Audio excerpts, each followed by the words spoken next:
Uh, Also, as a precursor to this event, I wanted to kind of get a sense of how people think about transitioning into product management, and do you think whether MBA is necessary or not? Uh, and I wanted to kind of get your opinion at the end of the session. So, just another quick question, if you guys can answer that.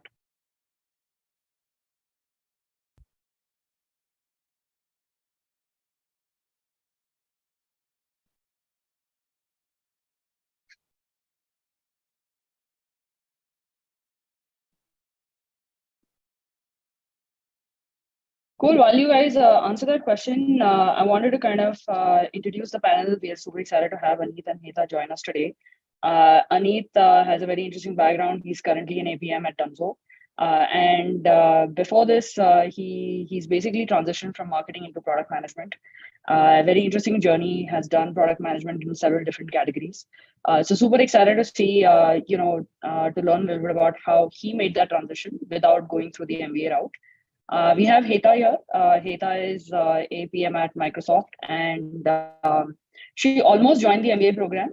She actually dropped out of it and then transitioned to product management. So also excited to understand her thought process on why she first thought she wanted to join MBA and why she decided to drop out of it. So super excited to have both of you guys here. Before we get started, I want to take a moment to kind of introduce myself as well. My name is Mona, and I'm the founder at Appraised. At Appraised, we are a platform that helps people make career transition into product management. It's a 16-week program. We start with skills, understanding what your strengths and weaknesses are, and then work backwards from what the job requires for you to be an effective product manager, and teach you everything in between in those 16 weeks. Super relevant. This is a very, very frequent question that we get asked all the time. Is MBA required to become a product manager? And so we thought, who better to answer that than folks who've actually made that transition. We've done a similar session before, and the participant of those sessions actually were people that took the MBA route. So we thought we'll do another session, which is answering a similar question from people that have not taken the MBA route. So you can get a balanced point of view on both sides, what the advantages and disadvantages are. So here, let's get started. We'll spend about 40 minutes as a fireside chat, getting thoughts from Anita and Heta, and then we'll leave the last 20 minutes to answer your questions. So keep those questions coming. You can type them in chat. We'll pick them up and go from there. Cool. Let's get started. First question, for Anita and Heta both. Give us a little bit of sort of background on how did you realize you wanted to be a PM, and was it an accidental sort of bump that you just became a product manager? Was it a deliberate choice? And what was your thought process during that journey? Okay. Before I arrive at that, right, I'll also like take you through my educational journey, and that will also help put some spotlight onto what helped me made those decisions. And so I have a bachelor's in computer engineering from University of Bombay, and I graduated from that in 2018. But during the course of my tenure as a student there, I realized that the way tech should work, right, and the way I would like to contribute, I was not finding that alignment being an individual contributor as a coder or like something like a designer. Like I wanted to do, but then I did not yet have the answers wholly to that question as to how do I do something in tech without being like an IC, right? So and I was also curious about, okay, is tech the only way to, solve problems and, work for something? Like, why not public policy? Why not social sector? Why not management consulting? So then I ended up joining Ashoka University's postgraduate program in liberal arts. So liberal arts also is something which I'd heard that was like a hot topic back then, that a lot of colleges in the US, they are promoting liberal arts. They want more liberal arts graduate in the work stream. So I felt like, okay, like there's one university which is doing well in that aspect in India, and I took a stab at it, right? During that point of time, I actually discovered product management from one of the friends who was working on his own startup, and he was taking care of products. So he told that I take care of the product. Okay, I said, what product? So then he told about that we have this app. So then I asked questions to him. I just picked his brain. Like, okay, what is it that you're doing? How do you decide, or what do you want to build? And then I felt that, okay, this is something which is what I was trying to find. But just because I did not have that kind of resources or more of kind of access to those guidance, which would help me to align my career path or my thinking in that direction. Okay, what next to do in regards to achieving that, right?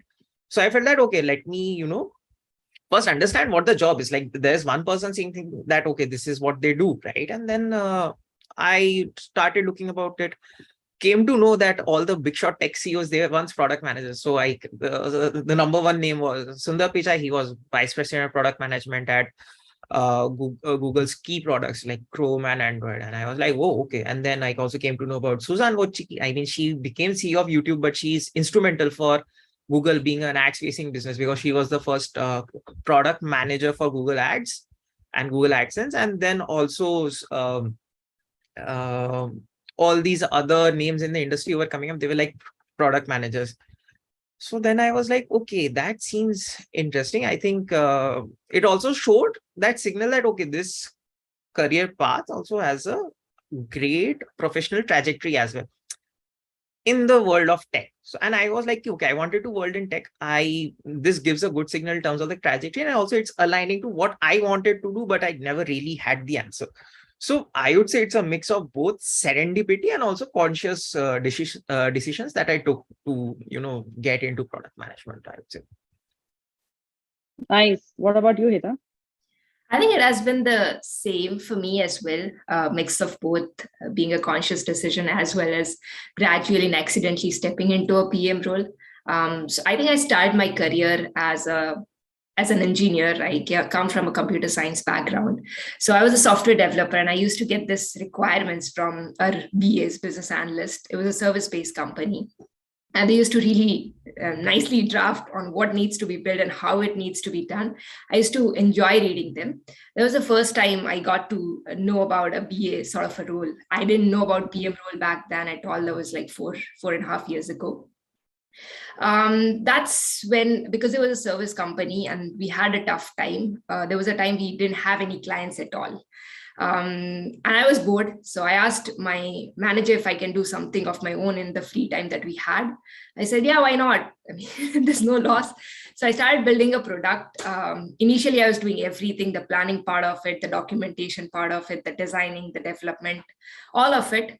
And then, once an MVP was ready, when I showed it to everyone, they loved it. And they said, maybe, we can build on top of it. That's where I gradually, got into a PM role, where I was doing mostly PM activities. I didn't know that I was doing a PM activities. There was still a BA title that I had.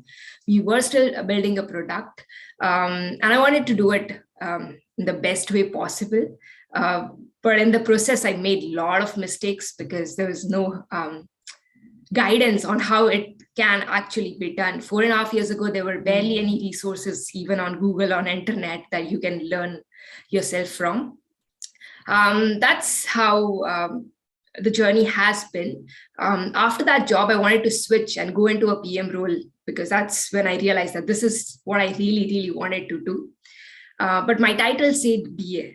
I was very far from PM role. So I had a lot of challenges making that transition. And in that process, I also went through a dilemma of whether going through an MBA, would it really help me get the job faster? Or should I just continue applying for jobs and wait for someone to say yes and give me the job? That's what things have been like. I don't know if a lot of people are in a process of, making a decision whether to go through a MBA route or not, but I like to share my story and the decisions that I made. So basically, when I thought of transitioning, I started appearing for interviews, and initially I was failing a lot because I didn't have knowledge beyond what Google had taught me. And even in the first job, I made a lot of mistakes. So there was nothing that I could back myself up with in an interview. That's what I thought I'll probably do an MBA. I applied for universities in India in Canada and US. And my target was that, once I graduate, I should at least get a job where I don't have to worry about the financial part of it, because I'm already going to be spending a lot of money on getting this degree. It range from 20 to 40 lakhs. And then it would also mean that I would not earn for another 2 years. So that would come around 40 to 70 lakhs in total. And I don't know if I wanted to, spend so much of money. And it was not just about money. It was also about waiting for 2 more years before I get to really do what I love. I did appear, I did get applications. I almost paid the fees. And then I was like thinking one night, and I said, maybe this is a lot of money. Even after I graduate, I was going to take a loan. It'll take me another 2 years to repay that loan minimum. That would be like 4 years before I actually start earning. And that's when I told university to refund my payment for the first semester. And that's how I've decided to not go for an MBA. I think MBA would have really given me peer learning experience. Maybe I'd have a really great alumni network as well. Would have probably got me interviews lined on a platter. But I think it would have also mean that I'd have to spend time studying the subjects that I'm not really interested in. Even today, MBA may have 2 subjects in the entire 2 years of the course that you go through, where you really get to learn something that's related to product management. Otherwise, it's economics, it's marketing, it's HR management stuff that you probably don't want to spend time on if you were given 2 years to learn. And if I'm sure that I want to just be a PM, probably doesn't make sense to me to learn about these things that are not really important to me. That's an interesting point, because I think at least maybe you finish your story and then I'll kind of add a couple of things and sort of what I've observed. Yeah. So when I was backing out from, when I was asking them to refund my fees, I was also thinking, what will I do to make it into a product role? How will I get the job? And then gradually, because I was very desperate to get into a PM role, and I was constantly trying to figure out the workarounds that MBA was ideally offering. For instance, an interviews lined up at the end of the course is what you'd get. I'll talk about these when we go deeper into these sessions, the things that I used, the things maybe Anit used to make it into the PM role. That being said, MBA might still be a right path for a lot of people. I'm not an anti-MBA. But if you have time and if you still are trying to figure out what you want to do, I think it makes sense for you to go through an MBA, learn about different aspects of management and figure out what you want to do in your life.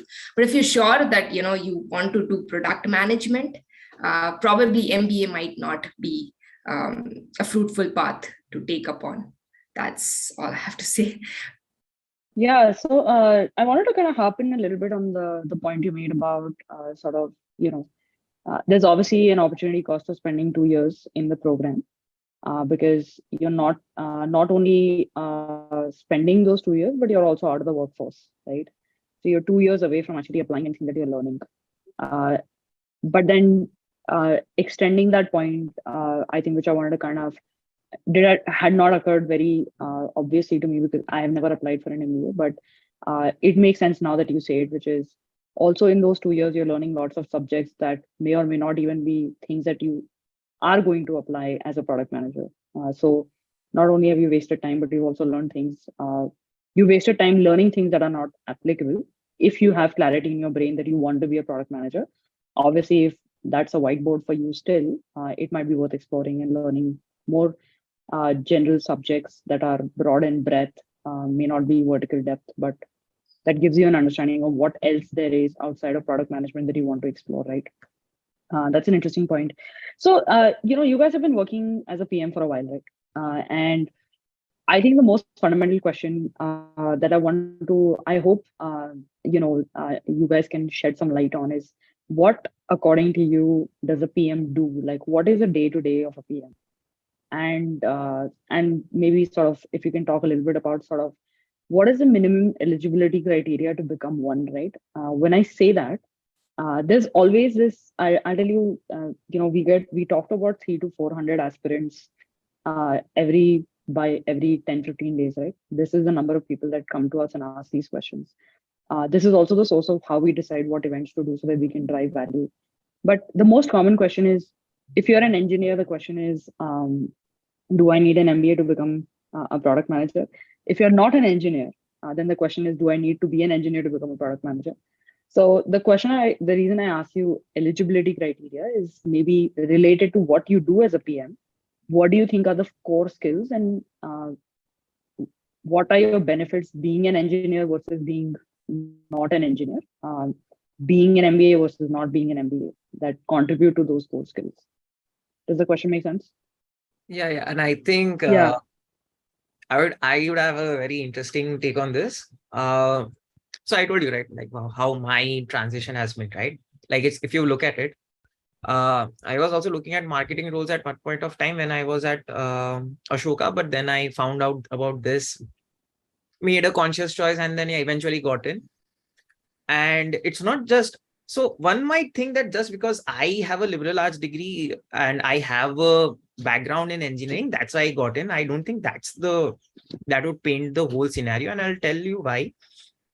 Is I know people in the industry who are from Ashoka University, and they have one of them has a bachelor's in psychology, one of them has a bachelor's in economics. They were working for Rapido and Twitter respectively, right? And these are like big, well-known product firms, right? So when it comes to educational criteria, so there are two nuances to this. One is everyone thinks that, okay, if you're expected to do something, right, you would have some sort of an educational qualification requirement for that. For a product manager, I would say there is basically no such thing set in stone that, okay, you must have this kind of educational background. And it's not that what I'm saying is something which is like my own opinion. Even one of the very well-known product leaders and coaches, Gibson Biddle, who headed the product management department in Netflix, he's by training a English literature grad. So from someone who studied languages to end up building one of the most impactful products in the streaming space, it just shows that there is no correlation with what you study and with what you do in product. But that being said, yes, there are certain skill sets or fundamental characteristics that is expected that even a new entry-level product manager would have. So I think one of the core aspects is that you would have some sense of business acumen that, okay, if you're going to work on a product, you have to understand what are the business implications of that. Who is your customer, right? How do you earn revenue from that? What makes them use your product? Like these are all very intersectional product and business level decisions which you have to take, and not having that business acumen will eventually you will struggle. That being, I'll say that, like I would say that touchwood, I had access to great resources in Ashoka University, and I could study a lot about business, even though we did not have any business core business subjects. So I did not have that struggle. And the other part is obviously you're building products for users. Users are people. You have to understand how people behave, right? What is it? What are their what is it that they want to achieve with a particular product? Why is it that they do not use a particular product in a particular manner in which you want to intend? So it's all also about user and consumer psychology that you should have a basic understanding of. I'm not saying that, okay, you have to know if there are like 10 principles or commandments written, you have to know all of them by heart, but you should be able to understand that, okay, something like how and where to, place a CT, or what type of how do you want the user to, particularly fill a form? How do you ask them questions? So these basic aspects and some understanding of design, I would say. Like, for example, you never should place like a yes CTA with a red color. Like this is a very fundamental aspect of design. And these are some like examples to basically, shed light onto how you should look at it if you were to understand that, okay, do I have what it takes to be a product manager? So yeah, these are some signals that as a person you should observe. And also, yeah, the fourth signal, which is not fourth signal, but the fourth absolutely most important skill is communication. Because as a product manager, there is one thing which is very core to the job, is influence without authority. You will be working with designers, you'll be working with engineers. None of them are answerable to you. That is the question. That is the thing. So you must be able to, bring in, align those teams into your frame of thought or rationale that, hey, this is what I am looking to build. This is the reason we are looking to build, and this is going to be impact. So being able to align those teams, align those folks into your thought process, your vision is very important. And that is something communication skills will essentially help you to achieve that. So yeah, these are, I think, is like minimal, quote unquote, minimal eligibility criteria for being a product manager. That's what I would say. Anik, maybe can you take a second to talk a little bit about what does the PM do? Like, what does your day look like? Okay, so my day, well, and then maybe contrast it to an engineer or a designer, just to put things in perspective. Okay, so I think my day, if I were to look at it, my top three line items are obviously like trying to figure out what problems exist in the current product. All right. Then trying to figure out, okay, what problems do you need to solve first? Or like if there's, and how do you figure out that? Is that you look at data, you look at feedback, you speak with customers to understand if that problem, if the signal that you're getting from the problem that, okay, this is like a very big problem, or if this is a minor problem, does the signal hold true? That is number one. So you have to get feedback from data, get that signal that, okay, if there is some big overlaps in some of the problems that they're facing and the user behavior, then okay, there might be some signal. Then you validate that with customers. So that is one of the things that you are expected to do, but I'll also come to the reality of what happens as well. So yeah, you're looking at, but basically in any sense, you have to find problems, understand the nuances of the problems, and you have to do whatever it takes. And that is number one. And secondly, there are operational aspects of it, because you're not just finding problems. Other engineers, other designers, they are also working on the product features that you are helping the team to ship, right? Some of them is writing code, some of them is actually designing the wireframes or the mockups. So you also have to unblock their decision making. For example, if they're not sure that, hey, this is the user flow that is written, or that is what you communicated, and I have designed it in this manner, is this the way you envisioned? Or like if they are confused, right, you have to show them the right path, that okay, this is not what we intended, and clear their doubts, give them clarity, and then help them unblock so that you can move faster towards execution. But since I work in a remote first workplace, for me, I think my calendar, I think it's blocked. Most of them is blocked with meetings to understand all these problems, uncover all the nuances around these problems, and help then collaborate with the team so that they can get things done. And then whatever probably 1-2 hours I have in reality, that is when I can actually, sit back and think that, okay, what next? What do we build? What do we solve for? So yeah, that's how it is for me on day-to-day basis. Got it. What about you, Hita? I think Anit has covered most of it. I'd like to touch the part where you spoke about eligibility criteria. As Anit said, there are a few things that you may require, but I think the challenges that you may face despite having the skills is when you're applying for the roles, you may not get enough acceptance calls for interviews. And that's where the real challenge is. How do you demonstrate these skills that you have? It's not just about having them. If you don't have a computer science background, if you don't have experience into product management or relevant roles, this might be challenging for you. And in this process, you may have to demonstrate. For that, a lot of people do portfolios where they solve case studies and they combine them and send it out to someone. Well, I think the most efficient way would be, I've also seen a lot of people reaching out to recruiters and applying on the roles on the platform itself. A lot of times they don't get the call because recruiters, they just want to close the roles as soon as possible. So if you've mentioned tier 1 college somewhere in your resume, you probably might get the call. And if you don't have anything that demonstrate your skills in the resume, you might not.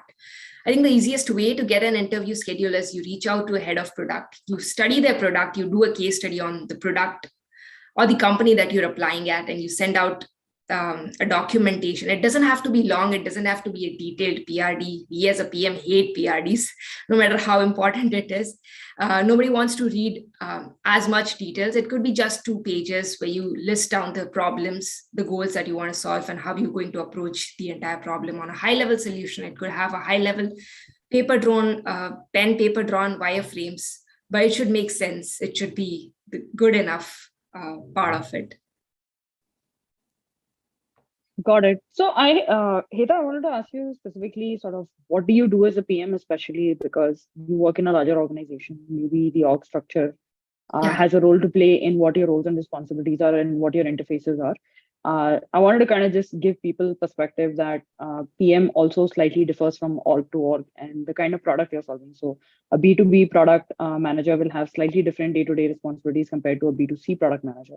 Also, a B2C product manager at a startup will be slightly different than a B2C product manager at a company like Microsoft, for example, right?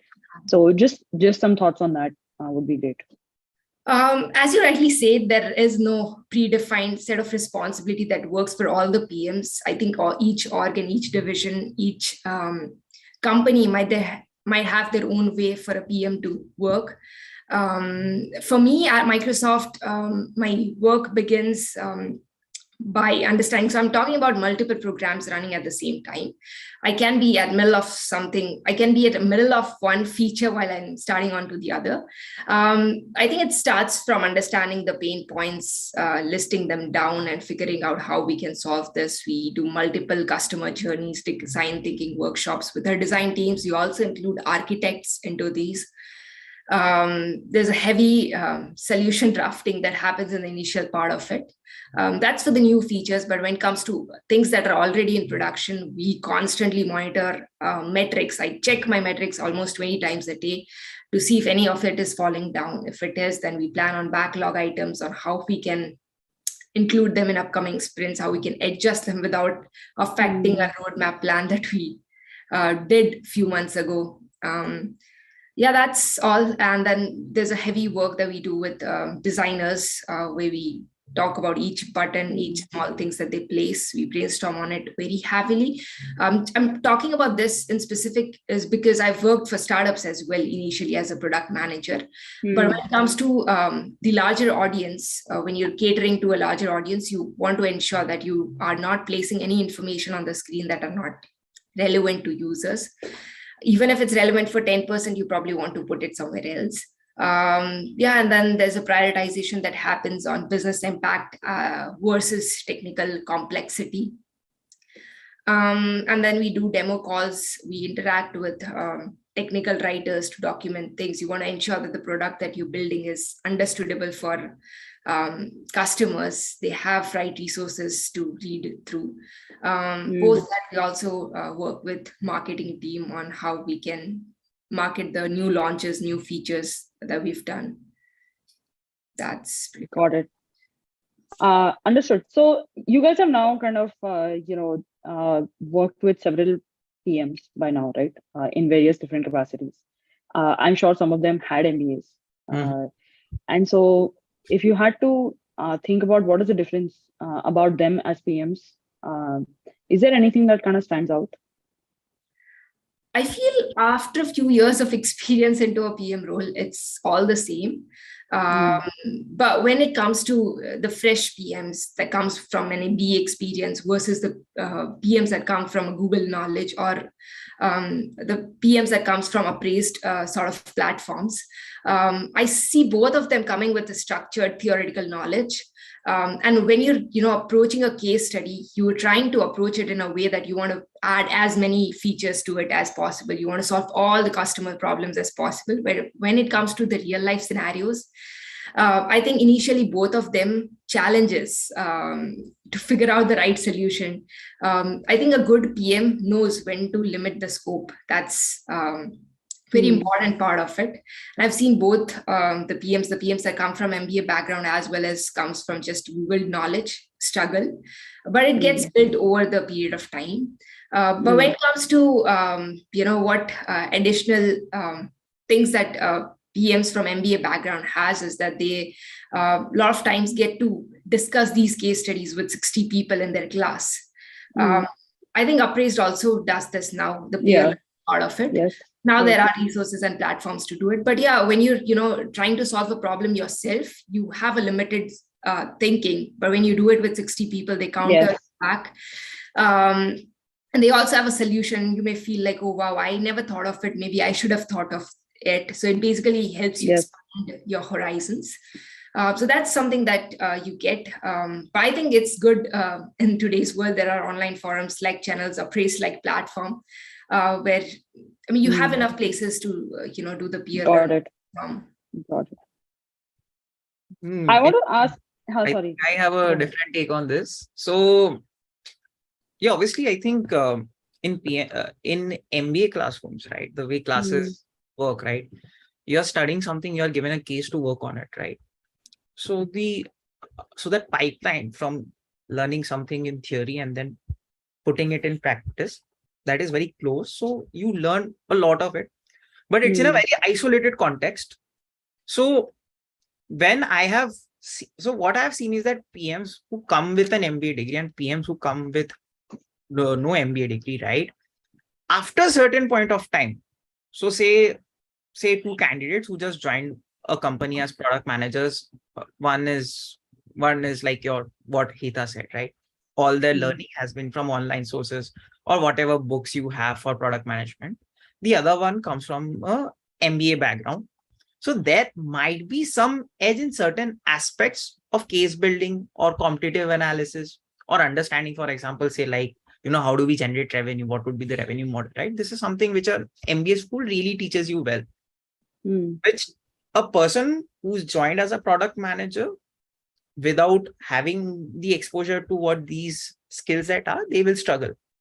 But I think the biggest teacher for any role and for product management also holds true is learning it by doing. I think I have seen that the kind of skills I have right now, the kind of skills my peer PMs have at Dunzo, they are roughly at the same competencies and strengths which they have gained after working as a product manager over the course of year. And it does not matter whether some of them has a background from a B school. So we have PMs in Dunzo who have MBAs from ISB, IIMs. One of them is also from London Business School.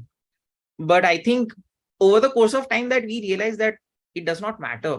The things that you keep doing on your work on a day-to-day basis, right? That is what you pick up. That is what you learn. That is where you make mistakes, right? So eventually, after some point of time, if I were to, so in a very PM specific way, let's say that a candidate A comes from a non-MBA background, candidate B comes from a non-MBA background. So their core PM competencies, the delta will be probably like in favor of B for 5%. But after some point of time, say 2-3 years, that delta is barely negligible. So if there were to be a very hard conclusion that does a MBA necessarily make you a great product manager, in the immediately also I would say no, and in the long term definitely no. I think it's more of loving what you do, doing more of what you do, and learning from your mistakes. It's very important to learn from mistakes that you do in product management, because as product managers I have made tons of mistakes.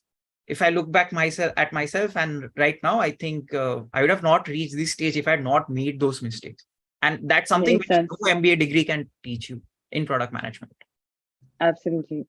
So I think it's fair to say that we all agree that at a 2-year-ish mark, the difference kind of disappears, right? It's a great equalizer, and that equalizer is actually your work environment, because whether you come from an MBA or not come from an MBA, the kinds of problems you get exposed to gives you that experience and gives you that confidence.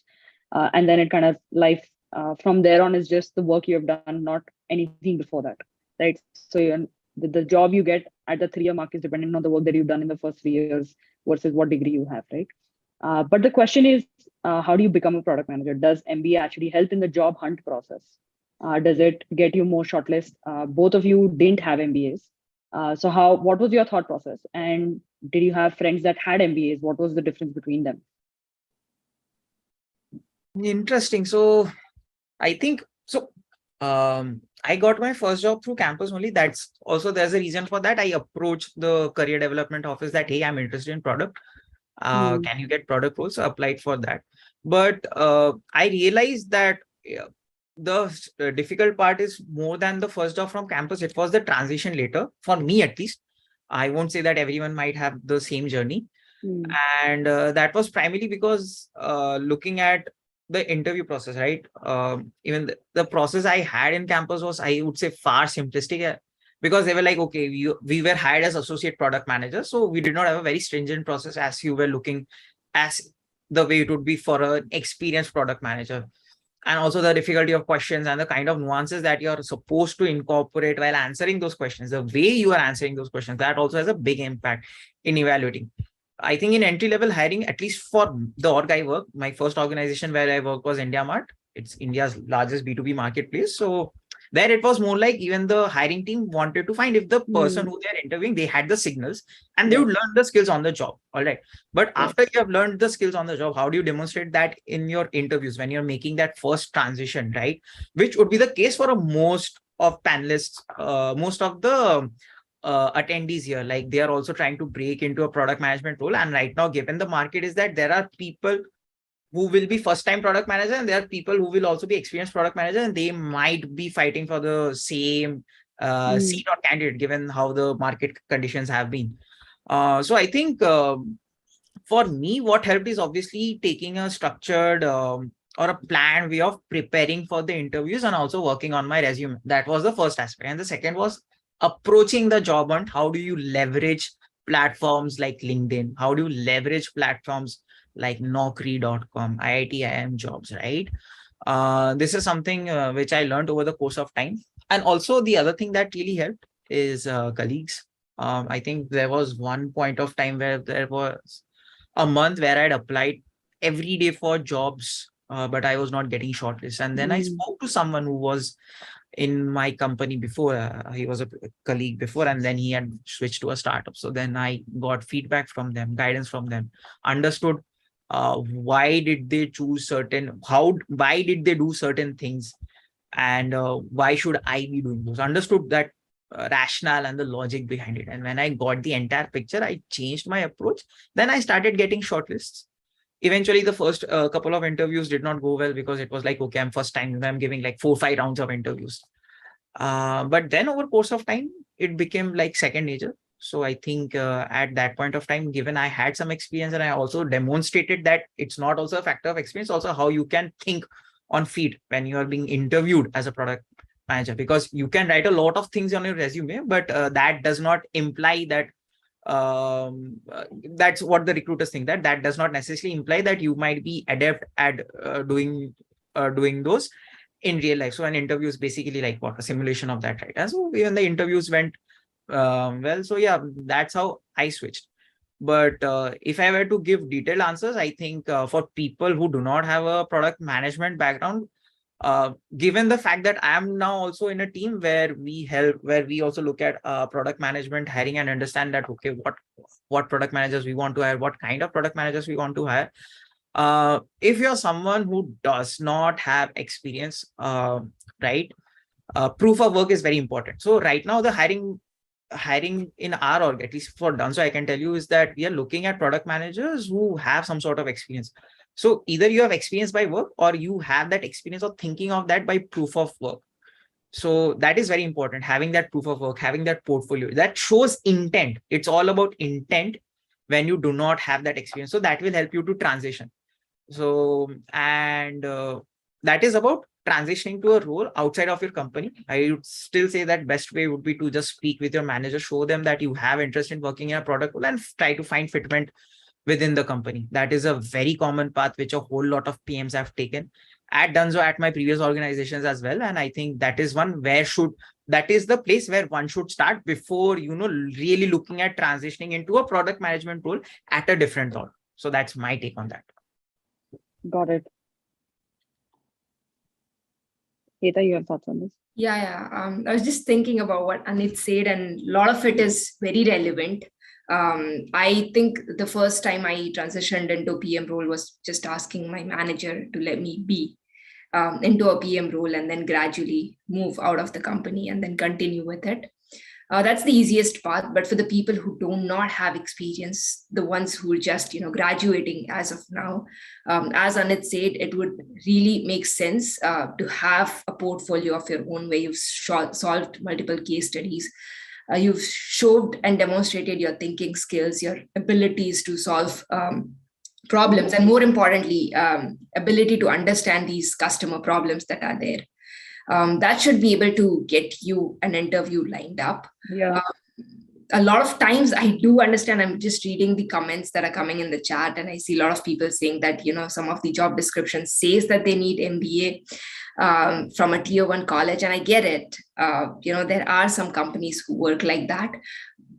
Even in Microsoft, when you go through some of the job description, it would say that we need someone from MBA background, but then there will be equal amount of openings. Specifically, my team has PMs from chemistry background, from mechanical background. These are the people that I really work with, and they're really good PMs. So I don't think any degree matters. Even for my team, we just focus on the skills when we're interviewing people. We don't even look at the experience, despite of what is mentioned on the job description. So I think there's a scope for people without an MBA to get into a PM role. I get that it can be challenging. As Anit said, the easiest way to transition is to ask your existing employer to move into a PM role, and they're more likely to agree because you'll have a background on what the product is, who the customers are, and they'd prefer you over a candidate that's coming from outside with 1 year of experience into a PM. So that's an easiest path, of course. But if you don't have an experience, as of today, even, there are a lot of PMs that reach me out with a portfolio of 10 or 12 case studies, which is okay. I'm maybe, open to reading them all. But there are times when most PMs or recruiters may not have that time to go through your portfolios. And that's why you should specifically pick that product or that company where you want to apply at. Solve one case study, just spend 6 to 8 hours and demonstrate that you can really understand their product, their customer, and you can solve a problem. It doesn't have to be right. It doesn't have to be accurate. We understand that you're coming from outside. You don't understand our product as deeply as we would, but this would be a nice way for us to, give you an edge over the other candidates that are applying for the role. Yeah. I just want to say a couple of things related to things that are coming up in chat. Firstly, look, if you're not a PM and your first transition goalpost is going to a Microsoft, a Google, or a Fang, Mang, whatever you want to call it, it's obviously a very hard transition. So I think you should also think about your career not as sort of always, It should be thought as a marathon, I think. Not as exactly. So you have to take baby steps towards it. And like both of them pointed out, the easiest way to transition is an internal transition. Sometimes that's possible, sometimes that's not possible. I'm a product of internal transition. I think a lot of you guys are a product of internal transition.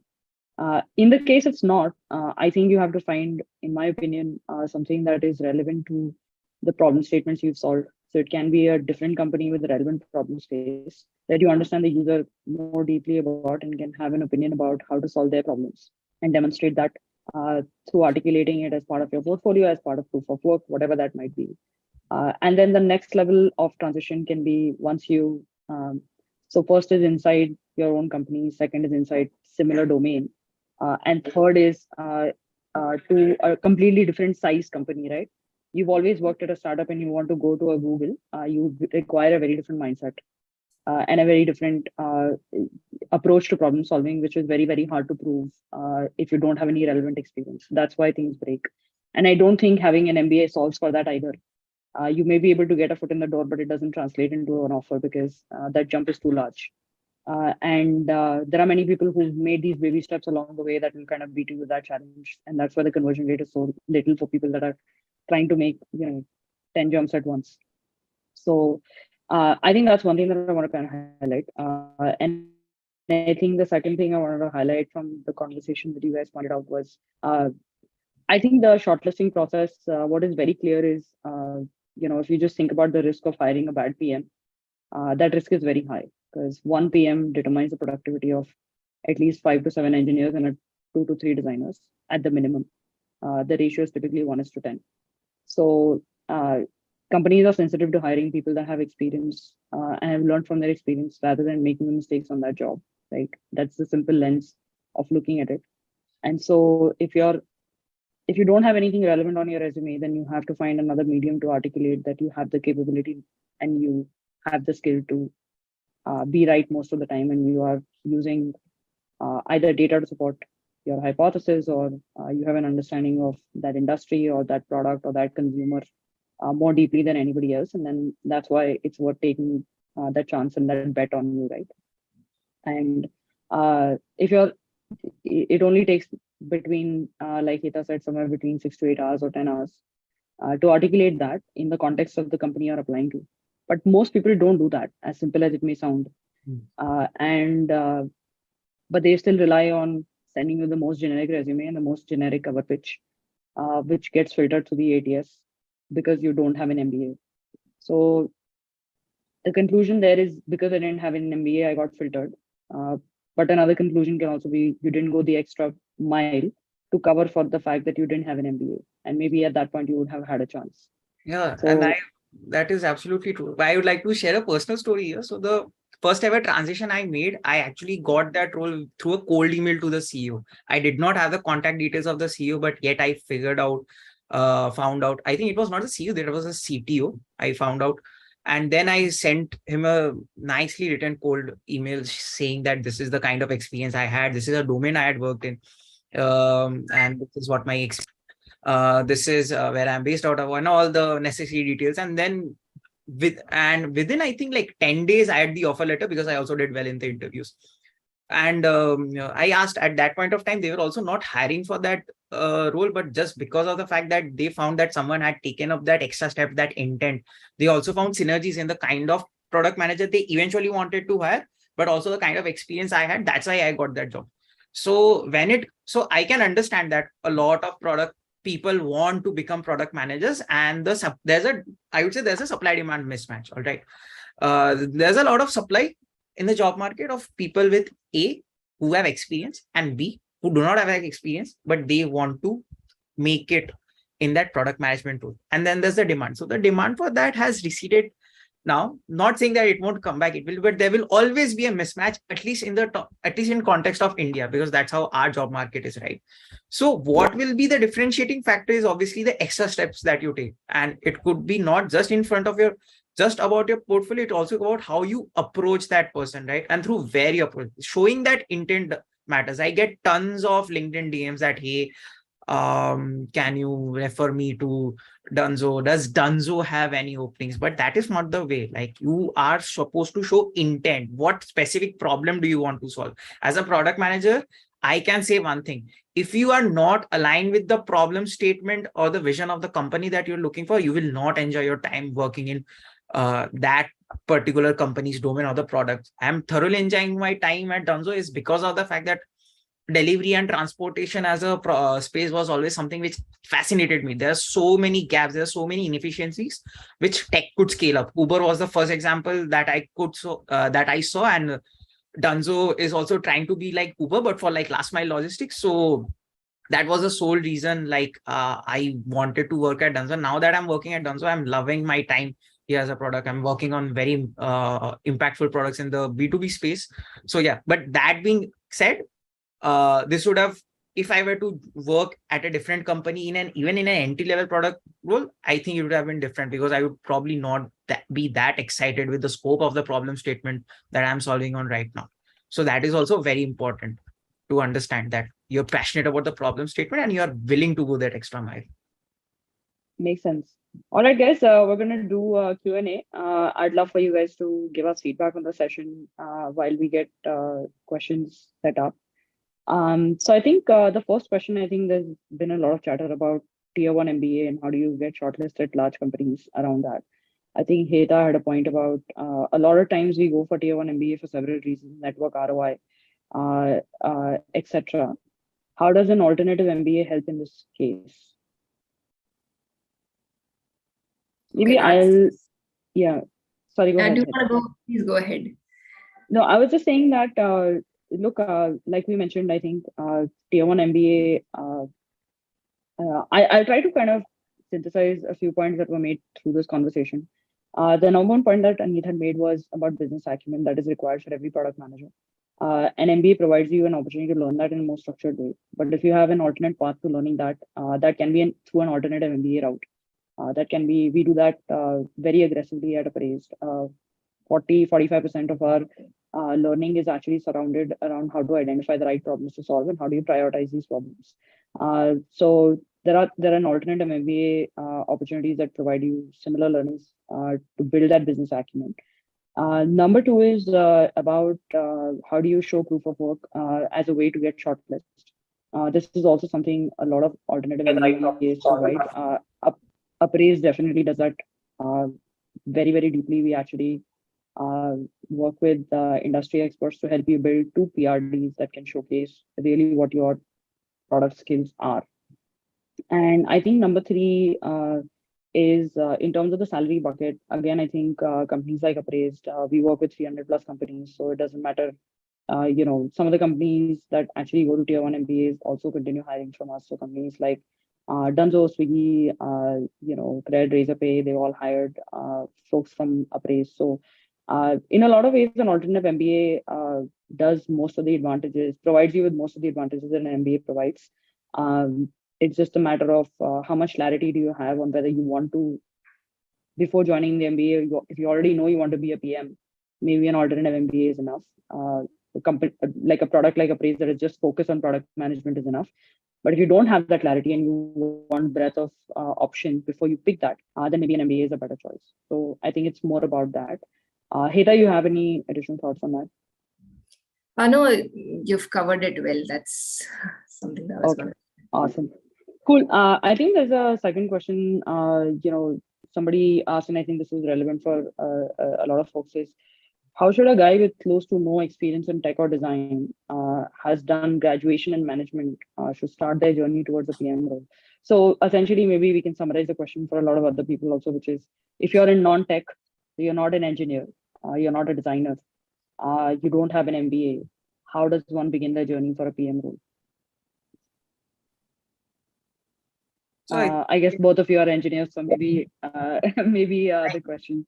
Yeah. I mean, it's again the easiest way to transition is again with the internal switch.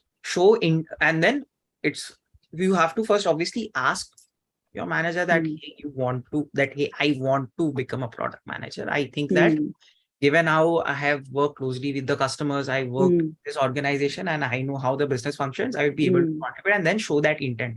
So probably making your own portfolio or even, solving case studies of your own business's products would be really helpful. That is how I think one of my ex-colleagues in my previous org, he did that. So he was earlier, I think in a different management-based role, and now he's in a product role. So the scopes and limitations are endless. I think one thing which I'm seeing with the chat is that a lot of people are having apprehension, or there is this connotation that, okay, there are certain XYZ criteria or certain XYZ patterns of path that people take. So that is what is going to happen. This is not going to happen with me. That is not the case. Yeah, I am not denying that common pattern that you have seen in how people transition to product or get into product, that exists. But that is not the sole outcome or the sole journey of how a product manager becomes a product manager, how they transition into product manager. There are multiple ways you can become a product manager. The paths are endless. I think you have to just figure it out. And the best way is that first you start internally and then you start looking out by building a portfolio for yourself. I mean, that is the most crisp piece of advice I can give when it comes to, transitioning into product. Heta, you have thoughts on this? Nope, I think that's what I need. Got it. There's a second question which Anish has asked. How is work-life balance for you guys as PM? I see PM loaded with calls. Do you guys get at least appropriate time to work on products? Well, there's a struggle that's always there, but we manage somehow. That's true that there are a lot of meetings set up and a lot of them are unnecessary. It's just our engineering teams and design teams wanting to get more clarifications from us. We do struggle to find time to build on new features. That's what I have been experiencing with Microsoft or even earlier. When it comes to work-life balance, I don't really have complaints because I think I love what I do. So even if I have to work for 9 or 10 hours, I think it's something that I'm loving. So I don't have complaints, but maybe Anit can add on top of. So I work at a growing stage startup, and I would say that work-life balance for me has been fine. See, there will be days when you are expected to work a bit more than usual. For example, if there's a product which is launching tomorrow, your code is getting deployed tonight, right? You want to be there with the team to do the final level of user acceptance testing to see everything is working fine. You provide your sign off. Then after it goes in production, after that code is exposed to customers, you'd want to be the first one to test out in the real life environment, and then probably log off. So those days will be there, but those are not going to happen every week or every day. I think most of the product managers, they probably work like the usual 9 to 10 hours, and that also, like, most of the time goes into meetings only. So if you're looking at it, when it comes to doing own work, that is where people struggle. The common feedback that I've gotten is that my calendar is loaded with meetings. It is only after the meetings have completed or before the day when my meetings start do I get time to work. So my recommendation for that would be, that is not the best way to do. If you allow to do that, your calendar will always get blocked with meetings, and the more higher up you go, you will be also, if you become, say, something like a senior product manager, group product manager, or principal product manager, you will also be in many business level meetings, or like business level decision making meetings that you will have to take, which I, as a current individual product manager, as a IC product manager, or like an L2 product manager, don't have to. Or you will also be pulled into strategy calls. So the best way to do is that you should block a part of your work day, that okay, this is where I want to do deep work, and also have that agreement with your employer as well. That is very important, because I have seen that even if you want to do this, some companies are okay with this operating setup, some companies are not. At Dunzo, what I do is that before my workday starts, I understand that I look at what are the things that I need to accomplish, and if I see that okay, there is something which requires deep work, I generally block like 1 to 2 hours, or sometimes even 30 minutes. For example, if I have to make a GTM plan, that okay, this is how my product launch will be, 30 minutes for me suffices. But if I have to write a PRD, like this is the first draft, right from scratch, right, then I block like 1 to 2 hours. If it's about just improving the PRD or just adding some more context, which I can then have a discussion with the business to understand that he like I'm trying to convince them that okay, this is what we are trying to build, right, and this is a discussion with business. My first draft is done, I just have to finish this up.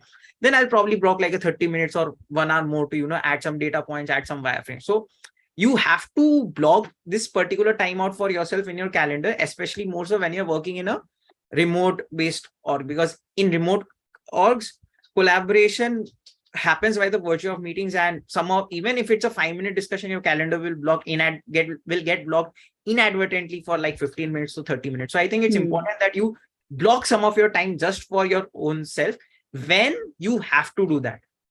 That is also important. Like, it's not every day I'm writing a PRD, so I don't block my calendar every day, because I might also be declining meetings accidentally when I could have just unblocked someone. It could be a meeting from an engineer or designer. So you have to have that skill and that acumen to know when to block your time and how to use when to block your time, how to use your time, how to use others' time as well to move your product forward.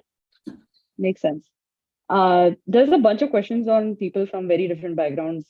Somebody has corporate experience in pharma, someone's an SEO, has been working in SEO for a bit. Somebody has had sales experience, somebody's a mechanical engineer in automation, manufacturing, warehousing. So I'm not going to try to take every question, but I'll tell you one thing, which I think is something that has been highlighted by Anita and Heta consistently, which is that there is no degree in product management. So there is no such thing as you have to come from a certain background. Like Heta said, she works with people coming from chemistry, physics background. I work with people that come from history, literature. So does Anit. I think the fundamental equalizer is the starting point in terms of the foundational skills, and these foundational skills are ability to think like a product manager, business acumen, some basic tech understanding, ability to work with designers, understanding of metrics, things like that, right? So I think the first starting point should be for you to understand what is that foundational skill level for yourself. Not if you just know these terms is not enough. Do you have them to become a product manager? Is something that's important. Actually, at Appraise, we have something called the Know Yourself test.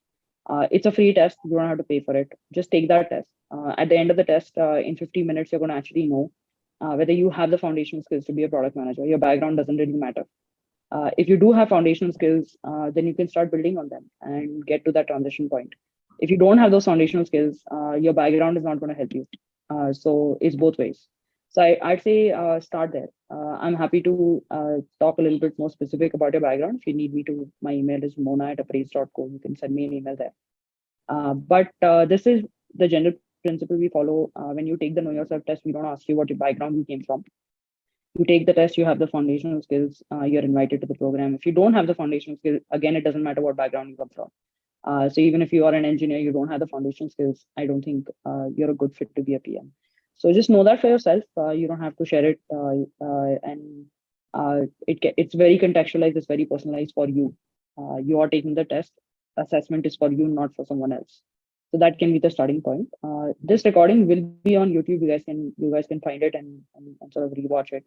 I had a lot of fun. Thanks so much to Aneet and Heta for joining us on this Saturday afternoon. We're already kind of 4 minutes over, and thanks everyone else for joining in.